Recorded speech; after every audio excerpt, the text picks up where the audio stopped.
नमस्कार, आप देख रहे हैं सवाल मध्य प्रदेश का। मैं हूं आपके साथ राजश्री थवाइत। ग्वालियर में कुत्तों के बढ़ते हमले, नसबंदी के नाम पर भ्रष्टाचार के आरोप, रेबीज के नकली इंजेक्शन का दावा और अब इस मुद्दे पर सियासी बयानबाजी तेज। क्या कागजों में हो रही है नसबंदी? ये बड़ा सवाल है। क्या लोगों की जान से खिलवाड़ हो रहा है? ये भी बड़ा सवाल है। एक तरफ विधायक राजन मंडलोई और डॉक्टर सीतासरन शर्मा सवाल उठा रहे हैं, तो दूसरी तरफ बीजेपी विधायक गोपाल भार्गव कुत्तों की नस्ल को खत्म करने तक की बात कह रहे हैं। मंत्री कैलाश विजयवर्गीय परंपरा और संवेदना की बात कर रहे हैं, तो मंत्री प्रहलाद आबादी पर बड़ा सवाल उठा रहे हैं। आखिर कुत्तों का संकट है या सिस्टम की लापरवाही है या सियासत गरमाने का नया मुद्दा? इस पर हम चर्चा करेंगे।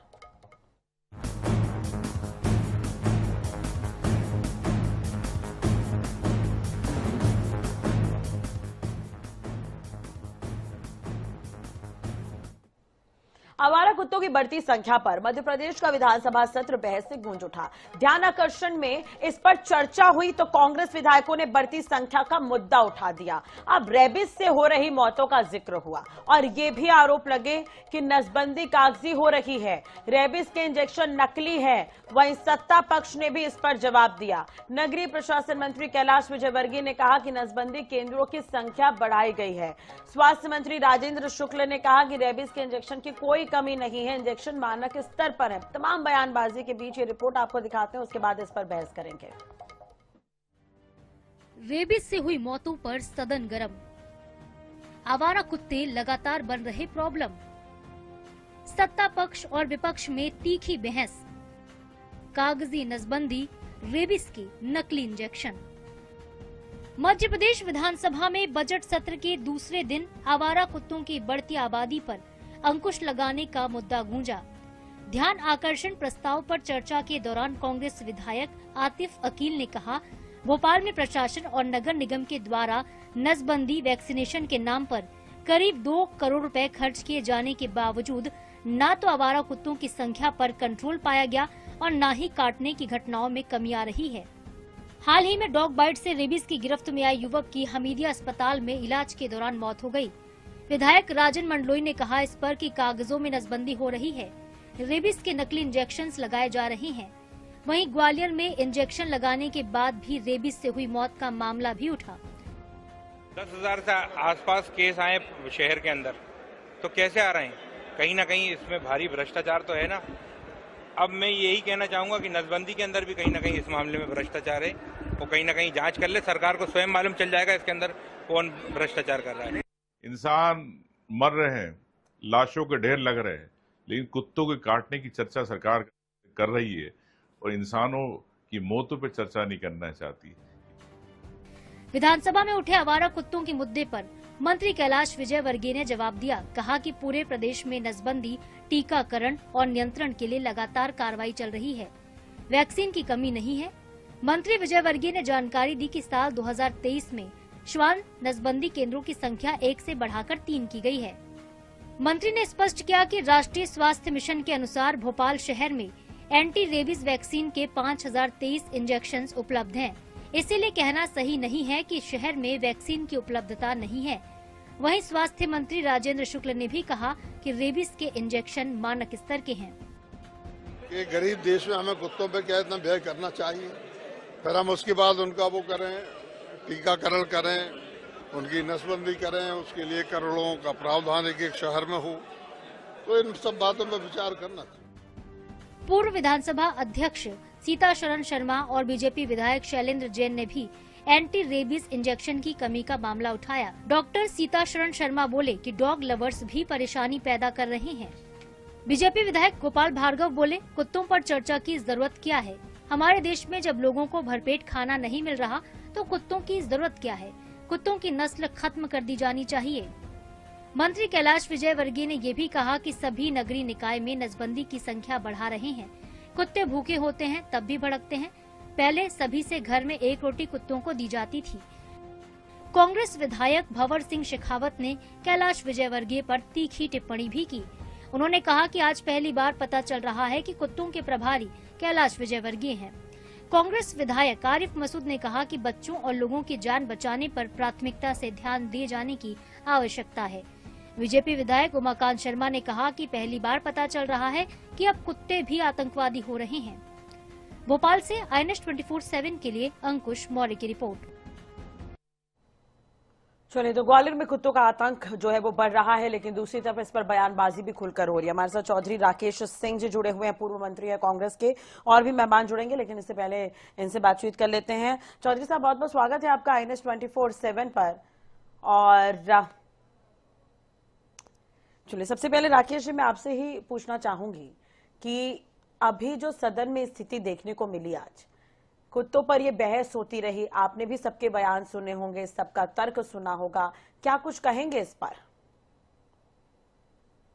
भाई, आवारा कुत्तों की नसबंदी का प्रोग्राम पहले इस पे चर्चा हो कि आए दिन ये सुप्रीम कोर्ट, हाई कोर्ट, चाहे दिल्ली हो चाहे हिंदुस्तान का कोई शहर हो, जहां आवारा कुत्तों के काटने से कई लोग, और मध्य प्रदेश में तो ग्वालियर में, भोपाल में इनके काटने से लोगों की मृत्यु भी हो गई।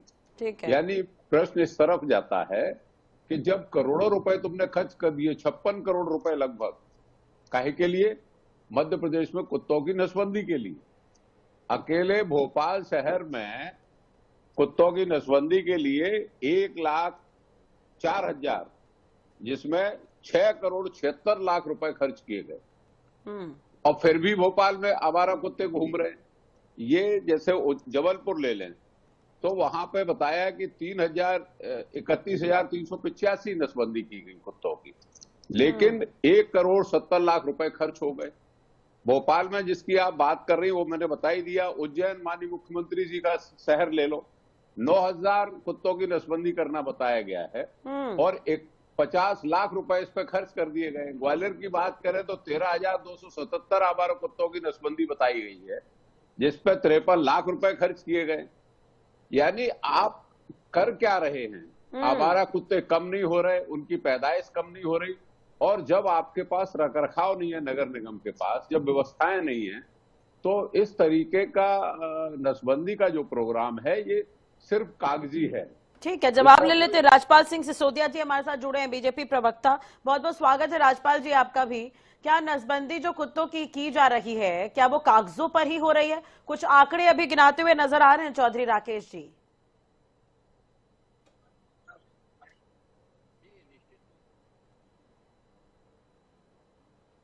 अरे सिसोदिया जी, क्या आप तक मेरी आवाज पहुंच रही है? चले, शायद मेरी आवाज नहीं पहुंच रही है। चौधरी राकेश जी, आपको क्या लगता है, जो आंकड़े आपने गिनाए, तो आवारा कुत्तों के लिए सिस्टम भी क्या आवारा हो गया है? नहीं, अब ऐसा शब्द इनके लिए उपयोग करना उचित नहीं लगता है मेरे जैसे व्यक्ति के जबान से, लेकिन ये सत्य बात है कि ये कहीं ना कहीं बहुत बड़ा षड्यंत्र है, बहुत बड़ा पैसे का दुरुपयोग है कि 17 करोड़ रुपए एक साल में खर्च कर दिए नसबंदी करने के लिए कुत्तों की, और फिर भी आवारा कुत्ते पनप रहे हैं, पैदा हो रहे हैं। यानी ये जांच का विषय नहीं है, चाहे मंत्री जी हो चाहे विभाग हो, इस तरफ ध्यान नहीं दे रहे हैं, जबकि सुप्रीम कोर्ट इस पर बहुत ज्यादा गंभीर हुआ है। बिल्कुल, आप आवारा कुत्तों को बंद नहीं कर पा रहे। और मैं तो एक बात और कहना चाहता हूँ, हाँ। कि जो पालतू जानवर भी कुत्ते हैं उनके ऊपर भी अंकुश लगाया जाए कि वो सड़क पर नहीं घुमाएंगे, और उनकी व्यवस्थित रूप से उनको बांध के रखेंगे, उनको घर खाना खिलाएंगे। कुत्ते जब हमारे मनुष्य के और बच्चों के लिए अगर प्राण घातक हो जाएंगे, तो ऐसे जानवर पालने का हमारे लिए कोई औचित्य नहीं। ठीक है, लेकिन चलिए आप बहस पर ही आते हैं। आज जो बहस हुई है सदन में, तो उस पर कुछ बयान सामने आए हैं। गोपाल भार्गव है उसमें, और उस लिस्ट में कैलाश विजयवर्गीय भी हैं। उस पर आपका रिएक्शन क्या है? उसके बाद मैं सिसोदिया जी से बात करूंगी, शायद मेरी आवाज उन तक नहीं पहुंच रही अभी। देखिए, गोपाल भार्गव भी वरिष्ठ सदस्य हैं, और अगर वो कह रहे हैं, डॉक्टर सीतारमण शर्मा पूर्व अध्यक्ष हैं विधानसभा के, अगर वो कह रहे हैं और उसके बावजूद भी सरकार और मंत्री जी उस पर गंभीर नहीं है, तो ये बहुत ही अफसोसजनक बात है। जैसे हमारे विश्नोई जी ने, जिसने ये प्रश्न उठाया है, जिनके सम्मानित विधायक जी ने, हाँ। उनके तथ्य तो ठीक है, लेकिन सत्ता पक्ष के इतने वरिष्ठ लोग कह रहे हैं, और फिर भी आप इस पे अंकुश नहीं लगा रहे, फिर भी आपने गंभीरता से जवाब नहीं दिया, फिर भी आपने ये नहीं कहा कि हम इतने समय में इन आवारा कुत्तों की व्यवस्था कर देंगे या नसबंदी के प्रोग्राम की जांच करवाएंगे। आखिर ये प्रोग्राम कैसे चला, ये पैसे 17 करोड़ रुपए एक साल में कहाँ गए? बहुत बड़ी रकम होती है इस तरफ। और इस पर कभी किसी का ध्यान नहीं जाता है। नहीं राकेश जी, आप विजय वर्गीय का बयान आपने सुना, वो ये कहते हुए नजर आ रहे थे कुत्ते जब भूखे होते हैं तो भड़कते हैं, वो उन्हें एक एक रोटी खिलाना चाहिए। इस तरह का जवाब क्या देना चाहिए? अब मैं ऐसी टिप्पणी तो इसलिए नहीं करूंगा, मेरे वो मित्र मत हैं, साथी विधायक रहे हैं मेरे साथ कभी, लेकिन इस तरह की भाषा इस्तेमाल नहीं करना चाहिए। ये सरकार की जवाबदारी है, चाहे पशु हो, चाहे जानवर हो, चाहे आवारा कुत्ते हो, चाहे आवारा गाय हो, चाहे बैल हो, नंदी हो, इन सब की जवाब। ठीक है, सिसोदिया साहब जुड़ गए हमारे साथ, उनसे बातचीत कर लेते हैं। सिसोदिया जी, आज बहस हुई है कुत्तों को लेकर, क्योंकि आंकड़े बढ़ रहे हैं कुत्तों के काटने की, और रेबीज इंजेक्शन को लेकर भी शिकायतें मिली हैं, खूब हो हंगामा हुआ है इसे लेकर। क्या लगता है आपको, सिस्टम फेल है कंट्रोल करने में, कुत्तों की नसबंदी कराने में? करोड़ों रुपए तो खर्च हो रहे हैं, लेकिन क्या वो कागजों पर ही हो रहे हैं क्या नसबंदी के जो काम होने हैं?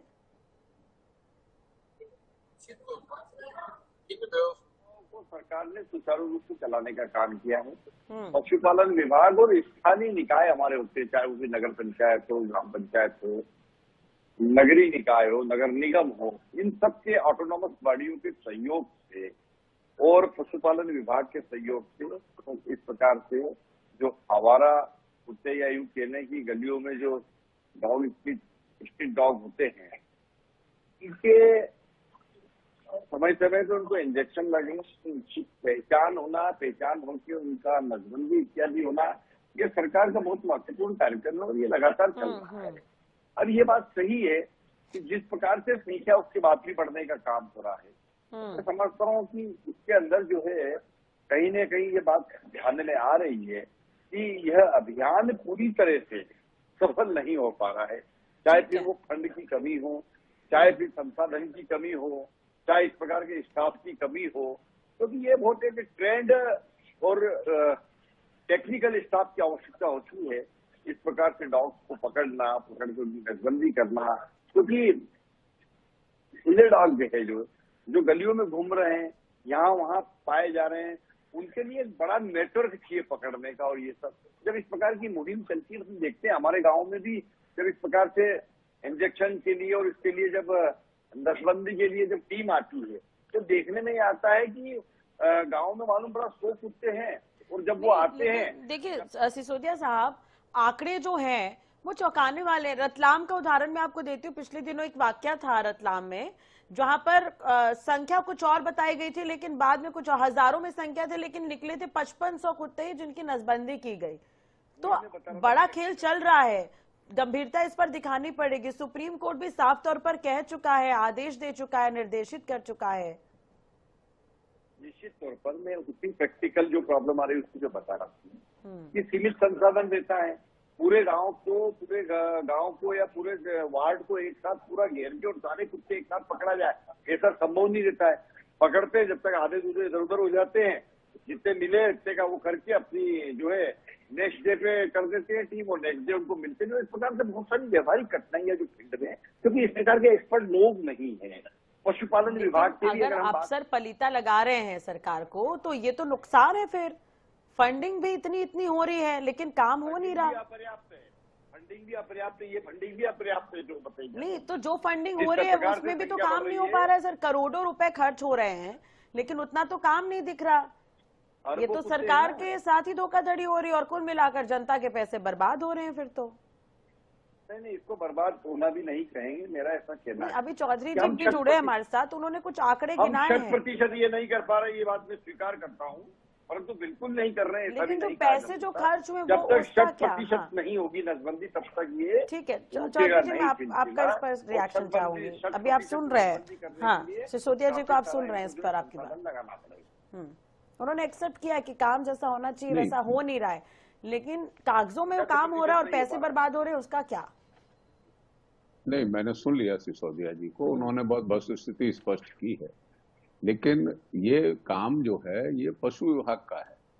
कोई नगरीय प्रशासन नसबंदी करने का काम कोई अनटेक्निकल व्यक्ति का नहीं, ये टेक्निकल व्यक्ति ही करेगा। और मैंने तो अभी ये 10, 15, 20 सालों में कहीं कुत्तों की नसबंदी होते हुए ना तो टीम देखी है, और तो पहली बार इसको स्टडी किया है कि इस पर 17 करोड़ रुपए एक साल में खर्च कर रहे हैं। यानी ये 17 करोड़ रुपए कहाँ जा रहे हैं? और वो जहां जा रहे हैं वो जांच का विषय है। चाहे वो संबंधित जिले में भेजे जाते हो, चाहे वहां डिप्टी डायरेक्टर हो, चाहे डायरेक्टर हो, चाहे मंत्री जी हो, ये विषय गंभीरता का विषय है कि इस तरह से जान माल की सुरक्षा नहीं कर पा रहे हैं आप, बच्चों की, महिलाओं की, वो मर रही हैं रेबीज से, और आप 17 करोड़ रुपए आप खा गए। आपने कहीं प्रोग्राम, कभी कोई वीडियो जारी किया हो पशु विभाग, पशु चिकित्सा विभाग ने, कि उनने इतने लोगों की, इतने कुत्तों की जो है नसबंदी की है? कहीं कभी देखने को नहीं मिला। और कागज तो खैर मिलेंगे ही क्या, कि कभी कोई जगह नहीं मिला है। हाँ। तो सबसे ज्यादा जिम्मेदारी तो राजश्री जी ये होती है विभाग की, विभाग के कर्मचारियों की, अधिकारियों की, और 100% अधिकारी की। कर्मचारी भी सेकेंडरी आएगा मेरी नजर में, क्योंकि वो जिले का जो अधिकारी है जिसके पास फंड है, उसकी ड्यूटी है कि वो नसबंदी करवाए और आंकड़े प्रस्तुत करे। ठीक है चौधरी साहब, एक और चीज है, आज विपक्ष पर सीधा निशाना साधा है सीएम ने। डॉक्टर मोहन यादव कह रहे हैं कि कांग्रेसी जो है बड़े नादान हैं, समझने में गलती करते हैं, कांग्रेस इसी कारण से अपनी विश्वसनीयता खो रही है। बजट का जो अभिभाषण होता है वो सरकार का आईना होता है। इस पर आपका रिएक्शन? नहीं, अब मैं पहले भी कह चुका हूँ, मोहन यादव जी को बहुत जल्दी बहुत कुछ दे दिया बीजेपी ने, तो उनको समझने में मध्य प्रदेश को दिक्कत जा रही है। और जितना उनके बारे में अभी लोकप्रियता लोगों की है घटती हुई, उतने कभी किसी मुख्यमंत्री की नहीं रही है। तो इतने विपक्ष के बारे में जहां उनको सम्मान करना चाहिए विपक्ष के सदस्यों का, वहां वो अपमान करने की कोशिश कर रहे हैं। अपने गिरेबान में झांक कर देखें कि आपके पार्टी के विधायक आपके बारे में क्या कह रहे हैं। मैं तो जब भोपाल जाता हूं तो सुनता हूं उनकी भाषा कि वो आपके बारे में क्या कह रहे हैं। तो मोहन यादव जी को, विपक्ष को बराबर का कद्दावर मानना चाहिए और उससे सम्मान पूर्वक बात करनी चाहिए। ऐसी हल्की बातें नहीं करना चाहिए। ये कोई कांग्रेस ऐसी तो पार्टी नहीं है कह रहे हैं कांग्रेस को विपक्ष में हो तो कमजोरी बताओ सरकार की। अरे बेशक कमजोरी बताना चाहिए, आपको डिस्कशन करवाना चाहिए। कांग्रेस तो बताएगी कमजोरी विपक्ष में। सदन में हो तो रही है बहस इस पर। खैर चलिए, हमारे साथ डॉक्टर साहब भी जुड़े हुए हैं, उनसे हम बातचीत कर लेते हैं। जीआर गोयल जी हैं, सीनियर वेटरनरी सर्जन हैं। बहुत बहुत स्वागत है डॉक्टर साहब आपका। एक चीज और है, ये जो बढ़ते मामले हैं, कुत्तों की नसबंदी को लेकर तमाम दावे हो रहे हैं, ये क्या प्रक्रिया जो है, ये जो प्रोसेस होना चाहिए, इतना जटिल है क्या कुत्तों की नसबंदी करना? मैं आपसे थोड़ा समझना चाहूंगी इस चीज को। नहीं मैडम जी, नमस्कार जी। ये नसबंदी करने का जटिल कोई प्रक्रिया नहीं है तो मतलब ऑपरेशन ही होता है। और ये एक्चुअली क्या है कि हमारे विभाग को इसका काम नहीं दिया जाता है। ये कहना टेंडर के माध्यम से नगर निगम द्वारा एबीसी सेंटर देते हैं और वो लगातार एक ही आदमी को टेंडर दे दिए जाते हैं। तो उनके माध्यम से ना ये यहाँ पर एबीसी प्रोग्राम किया जाता है, जो कि गलत है।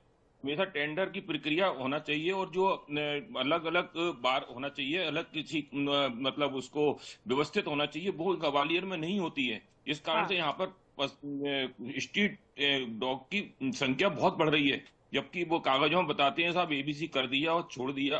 और उसको तो जिन्हें टेंडर मिल रहा है उन्हें मॉनिटरिंग करने वाला कोई नहीं है, ऐसा हम कह सकते हैं? नहीं है, मॉनिटर कोई नहीं कर रहा है। चौधरी साहब ने बताया कि विभाग को है ना फंड दिया जाता है, विभाग को फंड नहीं दिया जाता है, ये नगर निगम के द्वारा होता है। हमारे डिप्टी डायरेक्टर को कोई इसके लिए एबीसी के लिए अपना ऑपरेशन के लिए, नसबंदी के लिए तो डॉक्टर साहब इस पर मॉनिटर कौन कर सकता है? नगर निगम के मॉनिटर कौन कर सकता है आपकी नजर में? किसकी जिम्मेदारी हो सकती है? तो जाकर कमिश्नर करेंगे, कमिश्नर करेंगे। हमारा विभाग थोड़ी करेगा, पशुपालन विभाग को कोई मॉनिटरिंग का वो नहीं है। मॉनिटरिंग पशुपालन विभाग नहीं करता है, करना तो चाहिए लेकिन हमारे को कोई इन्वॉल्व नहीं करता है। ये लोग वहां टेंडर के माध्यम से, कमिश्नर ही अपने नोडल के माध्यम से उसको मॉनिटरिंग कराता है। नोडल ऑफिसर होता है उनका, वहां पर जो उनको प्रभारी अधिकारी होते हैं वो इसकी मॉनिटरिंग करते हैं। ठीक है, यानी थोड़ा लचीलापन तो है। सिसोदिया जी, थोड़ा लचीलापन तो है ग्वालियर में, तो क्या सख्ताई थोड़ी बढ़ती नहीं जा सकती? अफसरों को निर्देशित नहीं किया जा सकता क्या कि आप मॉनिटरिंग करें? जिन्हें टेंडर दिया गया है क्या वो बेहतर तरीके से काम कर रहे हैं या फिर नहीं? मैंने वही बात जो कही ना आपको, उसी बात को मैं आगे फिर से बढ़ा रहा हूँ कि पर्याप्त संसाधन के अभाव में इस प्रकार से हो रहा है। ऑटोनॉमस बॉडी होती है नगर निगम, नगर पालिका, मध्य प्रदेश सरकार के अधिनियमों की तरफ और नियम के तरफ वो शासित जरूर होती है, पर ऑटोनॉमस बॉडी होने के कारण कई बार वहां पर इस प्रकार की समस्या, और चूंकि टेक्निकल स्टाफ की कमी के कारण भी यह सब चीजें होती है। जैसा कि अभी पशुपालन विभाग वाले या भी बता रहे थे कि उनका काम लेकिन ये तो नहीं है, टेंडर ये दिया नगर गया है, तो निगम का टेंडर काम जब है। दिया गया होगा सिसोदिया साहब, तो वो तो देख कर परख कर दिया गया होगा, तो वहां पर स्टाफ की कमी का जिक्र कैसे? टेंडर जब दिया गया है, इतने करोड़ों रुपए खर्च हुए हैं, तो वो तो देख ताक कर दिया गया होगा, या ऐसे किसी जान पहचान के व्यक्ति को टेंडर दे दिया गया और काम नहीं हो रहा है? ये भी तो हो सकता है सर। तकनीकी रूप में प्रैक्टिकली बहुत सारे इसके अंदर जो है इस काम को करने में समस्याएं, उनके सबके नहीं, तो निदान जब समस्याएं तक तो नहीं मॉनिटर होंगे, कर रहे हैं फिर प्रॉपर। तब तक देखिए, अगर सब कुछ ठीक होता तो आप आज इस पर बहस नहीं होती। मतलब ये जो जवाब आप दे रहे हो वो बचाव के तरीके से नजर आ रहा है। ठीक है, डॉक्टर साहब हमारे साथ जुड़े हैं। डॉक्टर साहब, अगर किसी को टेंडर दिया जा रहा होगा तो वो देख ताक कर तो दिया जा रहा होगा। बिल्कुल टेंडर अगर लोगों की कमी है तो वो टेंडर ना ले। फिर बहुत सारे लोग हैं जो इस पर काम करना चाहते हैं। बिल्कुल बिल्कुल बिल्कुल ना। अब यहाँ के ग्वालियर का टेंडर मालूम पड़ा आगरा के किसी एनजीओ को दे देते हैं, या हाँ। फिर है ना किसी अपने झांसी के एनजीओ को दे देते हैं। ये तो गलत है ना। लेकिन उसको देते हैं तो यहाँ पर जो काम करता है, हो सकता है तीन टेंडर बुलाते हैं, लेकिन उसमें जो अपने ही लोग होते हैं उसमें से जो उसका होता है उनका सिलेक्ट कर लिया जाता है। मैं यहाँ पर ये कई लोग हैं, उनका नाम नहीं देना चाहूंगा, तो वो पिछले साल भी वही थे, इस साल भी वही आ गए, 3 साल पहले भी वही थे, वो अभी और काम जसका तस है, कुछ काम हो नहीं रहा है, कागजों पर ही काम हो रहा है। सिसोदिया जी, आप दिखवाइए इस चीज को। अगर इस तरह की स्थिति है तो खुद भी सरकार भी मॉनिटर कर सकती है इस पर। जनता के पैसे लग रहे हैं। ठीक है चौधरी साहब, आप कुछ कहेंगे? अभी उन्होंने क्लियर कर दिया है कि टेंडर के जरिए काम होता है, पशुपालन विभाग का इसमें रोल नहीं होता। अगर टेंडर दिया जा रहा है तो या तो फिर जान पहचान होगी। नहीं, मैं गोयल साहब की बात से सहमत हूँ, मेरी नॉलेज में ये बात नहीं थी। लेकिन नसबंदी कोई टेक्निकल व्यक्ति ही करेगा। अगर महिलाओं की नसबंदी के लिए अगर हम टेंडर निकालेंगे तो टेक्निकली हम कैसे कहेंगे ये डॉक्टर ठीक नसबंदी कर रहा है या पुरुष की नसबंदी?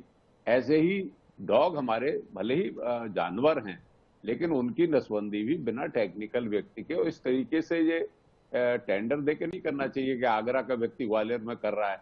इसको टेक्निकल हाथों से कराना चाहिए। खैर लंबी चर्चा हो जाएगी, लेकिन अभी के परिवेश में जो हो रहा है उस पर हम बात कर रहे हैं। हाँ, ये साफ जाहिर है कि 17 करोड़ रुपए मंत्री और विभाग की जेब में चले गए और इस पर कोई काम नहीं हुआ। ठीक है सिसोदिया जी, इस पर आखिरी जवाब। क्या पैसे जेब में जा रहे हैं, काम नहीं हो रहा है? नहीं, देखिए ये आरोप की बात है। मैं फिर कह रहा हूँ, मेरी बात को आपने उस समय पूरी नहीं हो पाई थी। मैं ये कह रहा हूँ कि यह जिस प्रक्रिया से अभी काम हो रहा है और जिस प्रकार से भौगोलिक और मौके पे जिस प्रकार से संख्यात्मक दृष्टि से स्ट्रीट डॉग्स का संख्या है, उस दृष्टि से ये काफी हो रहा है। सरकार को विशेष करके जो हमारे स्थानीय एनजीओ, स्थानीय जो नगर निगम है, इनको विभिन्न आउटसोर्स करके इस प्रकार के व्यापक अभियान चलाकर और इसको एक साथ करना चाहिए। एक साथ 100% होगा तब जाके ये रुक पाएगा। होता ये है कि एक अभियान चलता है, उसमें कुछ फंड रहता है। अभियान जो चल रहा है, सुप्रीम कोर्ट ने आदेश दिया है, लेकिन ये काम हो रहा है या फिर नहीं, ये भी जिम्मेदारी बनती है दिखवाने की। तो मुझे लगता है इस पर एक बार मॉनिटरिंग होनी चाहिए, ताकि अगर यहाँ पर कोई बड़ा खेल चल रहा है, पैसों का काम नहीं हो रहा है, केवल कागजों पर काम हो रहा है, तो वो भी देखा जा सकता है। बहुत बहुत शुक्रिया आप लोगों का जुड़ने के लिए और बातचीत करने के लिए। तो ग्वालियर में कुत्तों का मुद्दा अब सिर्फ आवारा पशुओं तक सीमित नहीं रहा, ये स्वास्थ्य व्यवस्था, नगर निगम की कार्यप्रणाली और सियासी बयानबाजी तक पहुंच चुका है। नसबंदी के दावे, भ्रष्टाचार के आरोप, नकली इंजेक्शन की आशंका, संवेदनाओं से भरी राजनीतिक टिप्पणियां, इन सब के बीच आम जनता सुरक्षा चाहती है, जवाब चाहती है। देखना होगा कि प्रशासन जांच करता है या मुद्दा सिर्फ बयानबाजी तक सीमित रह जाएगा। बीजेपी मान रही है, जैसा कि अभी सिसोदिया साहब कह रहे थे कि हाँ 10% काम हो सका है, बाकी काम नहीं हो रहा है। कौन है जिम्मेदार, अभी भी ये बड़ा सवाल है। विपक्ष का कहना है कि जो प्रोसेस है, टेंडर जो दिया जाता है वो ही गलत है। खैर, अभी जो व्यवस्था चल रही है उस पर ही अगर हम बात करें तो बेहतर होगा। मॉनिटरिंग की आवश्यकता है, वो करवा लिया जाए तो ज्यादा स्थिति समझ में आएगी। इसी के साथ ही सवाल मध्य प्रदेश का में इतना ही। नमस्कार।